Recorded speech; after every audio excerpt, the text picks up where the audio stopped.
자, 우리가 지난 시간에 기도원에 대해서 공부를 했습니다. 이번 시간에는 Never Ending Story, 아직도 끝나지 않은 이야기, 바로 기도원의 아들 아비멜렉에 대해서 공부를 해보도록 하겠습니다. 저는 야망이 삼킨 기도원의 아들 가시나무 아비멜렉이라고 타이틀을 한번 붙여봤습니다. 먼저 사사기 9장이 아비멜렉 내러티브가 기록되어 있죠. 전체 내용에 따라서 대략적으로 구분해 보면은 다음과 같이 구분할 수가 있겠죠. 사사기 9장 1절부터 6절까지는 바로 아비멜렉이 형제들을 대적해서 일어나서 이제 죽이는 아비멜렉의 전쟁 이야기가 기록이 되어 있습니다. 그 다음에 9장 7절부터 21절까지는 이 70명의 형제 중에서 살아남은 요담이 바로 아비멜렉이 저지른 죄악에 대해서 나무들의 그 우화를 사용해서 메시지를 전하는 이 요담의 설교가 기록이 되어 있고, 그 다음에 9장 22절부터 49절까지는 이 아비멜렉과 그 다음에 아비멜렉을 추종하던 이 세겜 성읍의 사람들이 쿠데타를 일으켜서 내전이 일어나는 이야기가 기록이 되어 있습니다. 그 다음에 9장 50절부터 55절까지는 바로 데베스에서 아비멜렉이 비참한 죽임을 당하는 바로 장면이 기록되어 있죠. 그 다음에 56절과 57절은 기드온 집안 전체 내러티브의 총결론이라고 할 수가 있겠습니다. 영화 관성이라고 하는 그 영화가 있었죠. 이 관성이라고 하는 영화는 실제 역사인 개유정난을 그 배경으로 하고 있습니다. 개유정난은 수양대군, 나중에 이제 세조가 되는 인물이죠. 이 수양대군이 모사꾼 한 명의 등과 함께 김종서 장군 등 정적을 제거하고 정권을 잡는 그런 사건을 영화한 것입니다. 여기에 이제 얼굴만 보면은 그 사람의 모든 것을 꿰뚫어 본다는 뛰어난 관상가 김내정이라는 인물을 등장시키고 있는 영화죠. 송강호 씨가 그 역할을 감당하고 있습니다. 여기서 이제 재미있는 대사 중에 하나가 어찌 내가 왕이 될 상인가, 바로 수양대군이 이 관상가 이 김내경을 보면서 묻는 그런 질문이죠. 바로 이 질문 속에는 뭐가 드러나 있어요? 바로 수양대군의 야망이 담겨져 있는 바로 이제 대사가 내가 왕이 될 상인가 하는 대사죠. 자, 아비멜렉은 기돈이 세겜에 살고 있던 첩으로부터 낳은 아들입니다. 아비멜렉 이름이 나의 아버지는 왕이시다, 이런 뜻이죠. 만일 아들의 이름을 기돈이 지었다면 어떤 의미죠? 왕의 자리에는 앉지 않았지만 왕의 권세를 누린 기돈의 야망이 배어있는 이름이죠. 그래서 그런지 아비멜렉은 이 왕이 되고자 하는 야망을 감추지 않은 그런 인물이라고 할 수가 있겠습니다. 아비멜렉이라는 이 인물을 보면 왕위 계승을 놓고 이승계의 아들 이방원, 훗날 태종이 되는 인물인데, 이 이방원이 일으킨 왕자의 난이 생각이 납니다. 아비멜렉이 배다른 형제들을 죽이고 스스로 왕이 되고 있기 때문이죠. 자, 이 아비멜렉이 이 쿠데타를 일으킨 원인이 어디 있죠? 바로 8장을 한번 보도록 하겠습니다. 사사기 8장 보겠습니다. 사사기 8장 33절부터 읽어보죠. 기드온이 이미 죽음에 이스라엘 자손이 돌아서서 바알들을 따라가 음행하였으며 또 바알브릿을 자기들의 신으로 삼고 이스라엘 자손이 주의 모든 원수들의 손에서 자기들을 건져내신 여호와 자기들의 하나님을 기억하지 아니하며, 35절 또 예로바알이라는 기드온이 이스라엘에 베푼 모든 은혜를 따라 그의 집을 후대하지도 아니하였더라. 자, 이 이제 9절 35절이 중요하죠. 예로바알이라는 기드온이 이스라엘에 베푼 모든 은혜를 따라 그의 집을 후대하지도 아니하였더라. 자, 그러니까 이 아비멜렉의 분노 어디서 오는 거예요? 아비멜렉의 분노는 이스라엘이 하나님을 버리고 다시 우상을 숭배하는 그 행위에 대한 거룩한 분노가 결코 아닙니다. 기드온이 죽고 난 후에 그동안 왕처럼 군림한 기드온 집안에 대한 사람들의 리스펙트가 사라졌기 때문에 분노한 거죠. 자, 아비멜렉은 자신의 인생에 있어서 결정적인 이 아버지 기드온의 후광이 영원히 사라지기 전에 뭔가 대책을 세워야만 했습니다. 첩의 아들로 태어난 자신과 다른 형제들 간에 눈에 보이지 않는 갈등들도 존재했을 거예요. 배달한 형제가 70명이나 존재하기 때문에 상대적으로 위축되고 무시받은 자신의 처지에 대한 불만도 섞여 있었을 것입니다. 결국 하나님의 영광도 아니고 기드온 집안 가문의 영광도 아닌 뭐요? 자기 자신의 이름과 영광을 위해서 아비멜렉은 무슨 음모를 꾸미고 쿠데타를 계획하고 있다고 하는 것입니다. 원래 사사직은 하나님이 선택하여 세우는 것이지 세습제가 아니었잖아요. 그럼에도 불구하고 아비멜렉은 스스로의 힘으로 왕이 되고자 했다고 하는 것입니다. 자, 아비멜렉이 쿠데타를 일으킨 근거지가 어디죠? 사사기 9장 1절부터 3절까지 한번 읽어보겠습니다. 예루바알의 아들 아비멜렉이 세겜에 가서 그의 어머니 형제들에게 이르러 그들과 그의 외조부의 집에 온 가족에게 말하여 이르되, 자, 외조부 집안이 자리 잡은 세겜 땅이었습니다. 2절 청하노니 너희는 세겜의 모든 사람들의 귀에 말하라. 예루바알의 아들 70명이 다 너희를 다스림과 한 사람이 너희를 다스리면 어느 것이 너희에게 나으냐, 또 나는 너희와 곤륙임을 기억하라 하니 그의 어머니 형제들이 그를 위하여 이 모든 말을 세겜의 모든 사람들의 귀에 말하매 그들의 마음이 아비멜렉에게로 기울여서 이르기를 그는 우리 형제라 하고. 자, 아비멜렉은 자신이 세겜 출신임을 강조하고 있습니다. 그리고 세겜 성읍 사람들과 인척지간임을 대대적으로 홍보하면서 사람들을 선동했다고 하는 거죠. 즉 70명보다는 한 명의 왕, 그리고 세겜 출신이라는 점을 자신이 왕이 되어야만 한다는 쿠데타의 대명분으로 삼은 것입니다. 즉 정권 창출의 정당성으로 내세운 것이죠. 이러한 아비멜렉의 주장은 신적 왕이신 야훼 대신에 눈에 보이는 인간 왕의 필요성에 공감하고 있었던 당시 사람들의 신뢰도 부합했다고 하는 것입니다. 마침내 세겜 사람들은 아비멜렉의 음모에 동조를 했습니다. 4절 말씀이죠. 바알브리 신전에서 은 70개를 내어 그에게 주매 아비멜렉이 그것으로 방탕하고 경박한 사람들을 사서 자기를 따르게 하고. 자, 이 구절을 보면 뭘 알 수 있어요? 세겜 성읍 또한 기드온의 오브라 성곽과 마찬가지로 철저히 바알 숭배해졌다는 것을 알 수가 있습니다. 이 바알 브릿의 뜻이 뭐예요? 바알과 언약을 맺다, 그런 뜻입니다. 세겜 사람들은 이 바알 브릿 신전에서 은 70개를 아비멜렉에게 정치 후원금으로 제공합니다. 그리고 아비멜렉은 이 돈으로 불량배들을 끌어모아서 용병 부대를 결성하고 있다고 하는 거죠.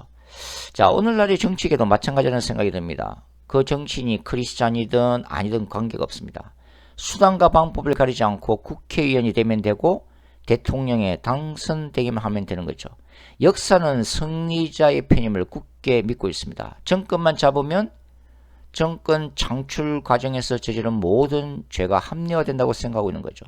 지역 간 갈등을 유발하든 관계없이 표만 얻으면 된다는 것입니다. 자신이 교회를 다니면 장로 출신이 대통령이 되는 것이 하나님의 뜻임을 강조하면 된다는 생각으로 뛰고 있는 거죠. 폭력 조직을 몰래 사주했으라도 상대 후보를 짓밟으면 된다는 생각을 하기도 합니다. 정치 자금의 출처도 마찬가지죠. 그게 신천지에서 나오는 자금이든 통일교가 지원하는 정치 후원금이든 관계가 없습니다. 결과가 과정을 정당한다는 논리가 바로 정치계에 퍼져 있다고 하는 거죠. 자, 타락한 시대의 불의한 정치꾼이자 바알 숭배자 아비멜렉은 하나님이 가정스럽게 생각하시는 죄악을 저지릅니다. 즉 아버지 기드온의 성읍 오브라를 용병들을 데리고 와서 형제 학살을 단행하고 있는 거죠. 그게 5절 말씀인데요. 5절 읽어보도록 하겠습니다. 오브라이는 그의 아버지 집으로 가서 예룻바알의 아들 곧 자기 형제 70명을 한 바위 위에서 죽였으되 다만 예룻바알의 막내 아들 요담은 스스로 숨었으므로 남으니라. 막내 요담이 간신히 도망쳐서 목숨을 건졌기 때문에 정확히는 69명의 배다른 형제들이 죽임을 당합니다. 여기서 주목할 점은 이 아비멜렉이 형제 69명을 한 바위 위에서 on one stone 한 바위 위에서 모두 학살했다는 점입니다. 원문상으로 보면 한 바위 위에서 하나의 바위 어떤 바위 위에서 학살했다고 되어 있는데요. 사사기 6장과 비교할 필요가 있습니다. 6장에 보면은 하나님의 천사는 오브라의 한 바위에서 기드온으로 하여금 하나님께 제물을 바치게 합니다. 그러나 아비멜렉이 선택한 이 바위는 이 정간사인 그 바위가 아니기 때문에 기드온이 제사를 드린 바로 그 바위라고는 볼 수는 없죠. 다만 아버지 기드온이 바위에서 하나님께 예배를 드린 것처럼 아들 아비멜렉 또한 한 바위 위에서 다른 배다른 형제들을 학살했다는 것입니다. 자신이 섬기는 바알 브릿을 위해 인신제물로 형제들의 피를 바쳤다는 이교적 재행사로 이해할 수도 있는 구절입니다. 이 대목이 야망이 삼킨 아비멜렉의 무서운 제약상이고 자신의 성공과 출세를 위해 바알 브릿이라는 사탄에게 영혼을 팔아버린 아비멜렉의 모습이기도 한 거죠. 아비멜렉의 내면 속에 있는 악마성이 그 모습을 드러낸 사건이라고 할 수가 있습니다. 사역자도 인간적인 야망이 내면 속에 자리 잡으면 영적 괴물이 됩니다. 저도 이 용이라는 사탄적 신화의 메인바된 어두운 과거를 가지고 있습니다. 지금도 끊임없이 배우는 것이 사역 자체가 중요한 것이 아니라 한 영혼을 사랑하는 그리스도의 그 사랑에 대한 소중함이죠. 사역자에 있어서 오직 대형교회를 만드는 것이 목적이 되면 어떻게 돼요? 세계 최고의 사역자가 되는 것이 목적이 되면 어떤 일이 벌어질까요?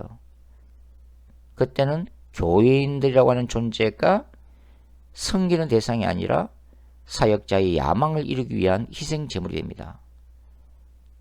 순수했던 성령의 종의 자리를 떠나 사탄의 종으로 타락할 수도 있다고 하는 거죠. 자, 이제는 69명의 형제들을 죽인 아비멜렉이 왕으로 등극하는 모습을 보겠습니다. 6절 말씀인데요. 6절 함께 보겠습니다. 세겜의 모든 사람과 밀로 모든 족속이 모여서 세겜에 있는 상수리 나무 기둥 곁에서 아비멜렉을 왕으로 삼으니라. 자, 이 모습은 여호수아 24장과 날카로운 대조를 이루고 있습니다. 여호수아 24장을 한번 찾아보도록 하죠. 여호수아 24장을 찾겠습니다. 여호수아서 24장. 자, 여호수아 24장은 이 가나안 정복 전쟁, 야훼의 거룩한 전쟁을 치르고 난 다음에 12지파에게 땅을 분배를 하게 되죠. 그리고 이 마지막에 여호수아가 이 이스라엘 백성들과 함께 세겜에서 언약을 맺는 장면인데요. 그때 여호수아가 뭐라고 그래요? 만일 너희가 여호와를 버리고 이방 신들을 섬기면 너희에게 복을 내리신 후에라도 돌이켜 너희에게 재앙을 내리시고 너희를 멸하리라 하니까 백성들이 우리가 여호와를 섬기겠나이다 그렇게 맹세를 하고 있죠. 25절 여호수아서 24장 25절부터 읽어보겠습니다. 그날에 여호수아가 세겜에서 백성과 더불어 언약을 맺고 그들을 위하여 율례와 법도를 제정하였더라.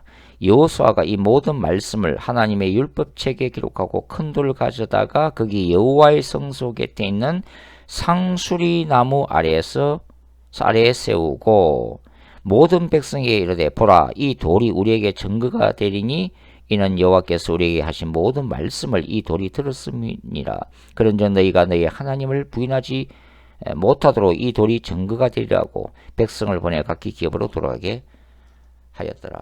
바로 이 세겜 자리에서 여호수아가 이스라엘 백성과 하나님을 대신해서 언약을 맺었던 바로 그 자리, 세겜 언약이 맺었던 그 자리, 거룩한 전쟁 언약이 체결됐던 바로 그 자리에서 뭡니까? 이제는 거룩한 전쟁 신앙을 망각한 세겜 백성들이 바알의 이름으로 아비멜렉을 왕으로 추대하고 있다고 하는 거죠. 원래 세겜은 에브라임 지파의 땅으로 배정되었다가 여호수아서 20장에 따르면 후에 토피성이 되죠. 즉 레위인들의 기업으로 된 성읍이었습니다. 이 땅에 바알불이 신전이 들어서고 온 성읍이 바알을 숭배하는 곳으로 변질이 되어진 거죠. 그리고 아비멜렉은 우상 숭배자들의 왕이 되고 있습니다. 자, 이 모습을 보면은 지금의 영국이 생각이 나죠. 18세기 영적 부흥의 나라. 그 당시 성령 충만한 조지 휘필드나 요한 웨슬리에서 뜨거운 부흥이 일어났던 곳이 바로 영국입니다. 그리고 1904년과 5년에 웨일즈를 중심으로 영적 부흥의 역사가 또 일어난 곳이 영국 땅이죠. 지금은 이슬람이 지배하는 곳이 되었습니다. 그리고 목사가 동성애가 죄라고 설교하면 유죄 판결을 받는 무서운 나라가 되었습니다. 만일 한국도 포괄적 차별 금지법이 통과되면 이런 사태가 일어날 수 있음을 영국 교회가 강하게 경고하고 있다고 하는 거죠. 자, 아비멜렉이 왕으로 추대되었음을 알게 된 살아남은 요담은 세겜 사람들을 향해 저주를 담은 예언자적인 설교를 하게 됩니다. 이것을 우리는 요담의 나무들에 관한 우화 설교 또는 요담의 나무 비유라고 부르죠. 산꼭대기에서 이제 외치게 되는데요. 설교 장소는 실제로 보면 그리심산으로 기록이 되어 있습니다. 세겜 성읍의 위치가 그리심산과 그 에발산 사이에 있기 때문이고, 이 여호수아서 8장에 보면은 그리심산에서는 뭘 선했어요? 이 하나님의 말씀에 순종할 때 축복을 받게 될 것임을 이제 선포했죠. 그리고 에발산에서는 불순종하게 될 때는 저주가 임할 것이라고 선했던 바로 그곳입니다. 근데 요담은 축복을 선언한 그 그리심산에서 이제 불순종한 아비멜렉과 세겜 사람들을 향해 메시지를 선포하면서 저주가 그들에게 임할 것임을 예언하고 있습니다. 요담이 전한 이 나무들 비유 속에는 4종류의 나무가 등장되어지고 있죠. 이 나무들이 왕을 뽑는데 이 4종류의 나무들을 찾아가서 왕이 될 것을 권유하고 있는 거죠. 먼저 3종류의 나무들은 겸손하게 왕의 자리를 거절하고 있습니다. 이 랍비들의 해석을 보면 먼저 감람나무는 누구를 상징하고 있어요? 유다 지파 사사 온니엘을 의미를 하고 있습니다. 두 번째 나무는 이 사사 드보라를 상징하고 있죠. 그리고 세 번째 나무인 포도나무는 머나세 지파 출신인 사사 기돈입니다. 그리고 교만한 가시나무는 누구예요? 바로 아비멜렉을 의미하고 있는 거죠. 스스로 왕이 되려고 형제들을 학살한 아비멜렉의 제약상을 요담이 고발하고 있는 거죠. 그래서 요담은 끝으로 이 저주를 예언을 하고 있습니다. 19절과 이제 20절 말씀인데요. 자, 사사기 9장 찾아보도록 하죠. 사사기 9장 19절 20절 말씀 읽어보겠습니다. 만일 너희가 오늘 여룹발과 그의 집을 대접한 것이 진실하고 어려운 일이면 너희가 아비멜렉으로 말미암아 기뻐할 것이요 아비멜렉도 너희로 말미암아 기뻐하려니와 20절 그렇지 아니하면 아비멜렉에게서 뭐가 나와서? 불이 나와서 세겜 사람들과 밀로의 집을 살 것이요 세겜 사람들과 밀로의 집에서도 뭐가 나와서? 불이 나와 아비멜렉을 살 것이니라. 자, 여기서 이 불이 나오는데 이 사사기에서 불은 뭘 의미하죠? 폭력과 파괴를 의미하고 있는 것입니다. 이 불은 재앙과 내전으로 인한 고통을 상징하고 있습니다. 자, 이제 아비멜렉과 세겜 사람들의 제약에 대한 이 야훼의 거룩한 전쟁이 임하게 되는데 22절과 23절을 찾아서 읽어보죠. 22절, 23절 아비멜렉이 이스라엘 다스린 지 3년에 하나님이 아비멜렉과 세겜 사람들 사이에 악한 영을 보내심에 세겜 사람들이 아비멜렉을 배반하였더니, 자, 여기에 하나님이 그들에게 거짓말하는 영을 보내셨다. 이걸 어떻게 해석을 하면 좋죠? 하나님이 직접 거짓말하는 영을 보내셨다 라고 해석하는 것보다는 거짓 영들의 활동까지도 심판의 도구로 사용하시는 하나님의 섭리로 해석하는 것이 좋을 것 같습니다. 자, 세겜 공동체 사이에서 갈등과 분열 역사가 시작되고 있는 거죠. 그리고 가이라고 하는 이 기회주의자가 일어나 아비멜렉 정부 타도를 외치면서 다시 쿠데타를 일으키고 있습니다. 여기서 가알이라는 인물이 누구인지 구체적으로 알 수는 없습니다. 근데 다만 여기서 이제 가알이 얘기하고 있는 부분이 있잖아요. 그게 뭐냐면 28절인데 28절 보시면 에베스 아들 가알이 이르되 아비멜렉은 누구며 세겜은 누구기에 우리가 아비멜렉을 섬기리요. 그가 예룹바알의 아들이 아니냐. 그의 신복은 스불이 아니냐. 차라리 세겜의 아버지 함몰의 후손을 섬길 것이라. 우리가 어찌 아비멜렉을 섬기리요. 이렇게 이제 선동을 하고 있는데 이 가알의 말로 추정을 해보면 이 원래 세겜성의 그 원주민이 누구였어요? 이 히위 족속 세겜이었죠. 그러니까 이 가알이라는 인물이 바로 이 히위 족속 세겜의 후손이 아닌가 그렇게 추정이 가능하다고 하는 것입니다. 이 세겜은 그 옛날 야곱의 딸 디나가 세겜에게 성폭력을 당하고 시몬과 레위가 피해 보복 전쟁을 일으켜서 세겜 남자들을 학살한 역사가 있었죠. 창세기 34장에 나오는 얘기입니다. 그러니까 가일이라는 인물은 권력을 노리고 소위 정통성을 이슈로 삼아서 반정부군을 결성한 다음 아비멜렉 정부를 대항하는 군사 쿠데타를 일으켰음을 알 수가 있는 거죠. 요즘에는 러시아 푸틴이 고용한 용병그룹 바그네 수장 프리고진이 1일 쿠데타를 일으켜서 모스크바로 진군했다가 철수한 사건이 뭐 이슈가 계속되고 있죠.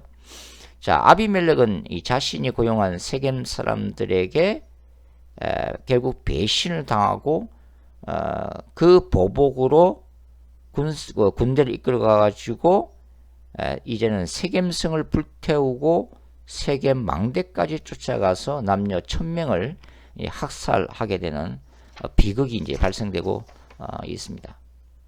자, 피해 보복 전쟁을 일으켰던 이 아비멜렉, 이 세겜성은 아비멜렉의 손에 의해서 이 죽음의 땅이 됩니다.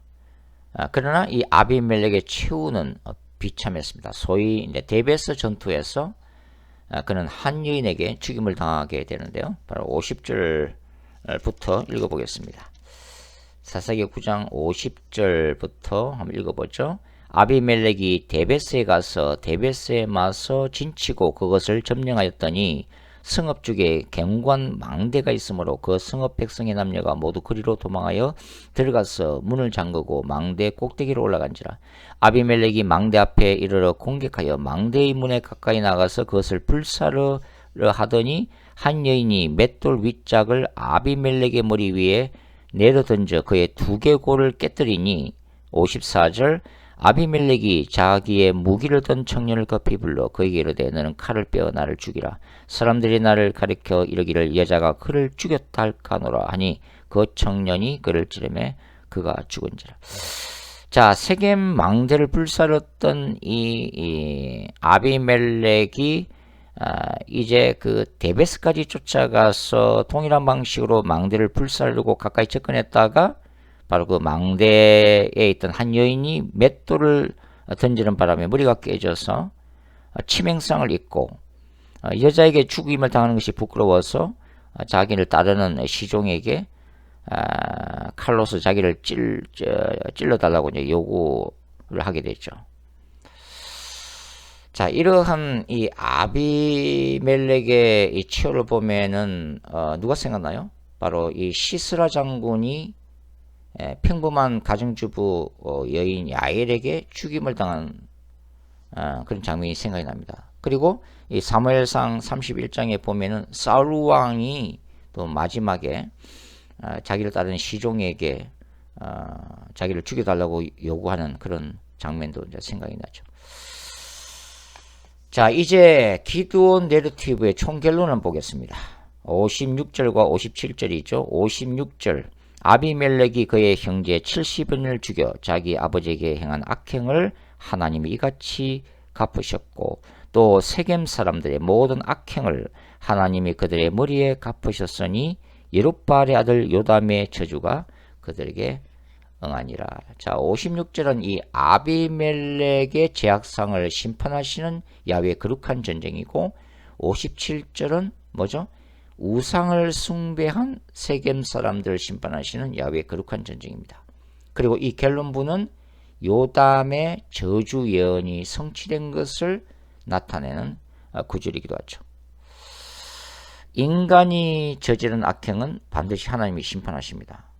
이 땅에서 악인들이 때로는 형통하기도 하지만 죽음 후에는 심판이 있습니다. 그리고 인간의 역사는 예수 그리스도의 재림 사건을 통해 종말론적인 심판을 받게 될 것입니다.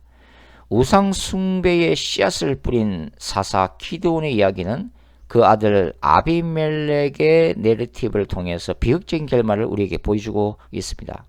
암울한 시대의 구원자로 하나님이 사용하신 사사들의 이야기는 이 기드온을 기점으로 불완전한 모습을 보여주게 됩니다. 사사 입다나 삼손의 이야기가 그 대표적인 경우죠. 불완전하고 연약한 인생들에게 보여주시는 하나님의 은혜, 그리고 자신의 제약된 이 연약함과 끊임없이 싸워야만 하는 또 우리들의 결단을 이 사사기는 지금도 우리에게 요구하고 있다고 하는 것입니다. 자, 오늘 여기까지 하겠습니다. 또 다음 시간에 만나서 함께 공부하도록 하겠습니다. 수고하셨습니다.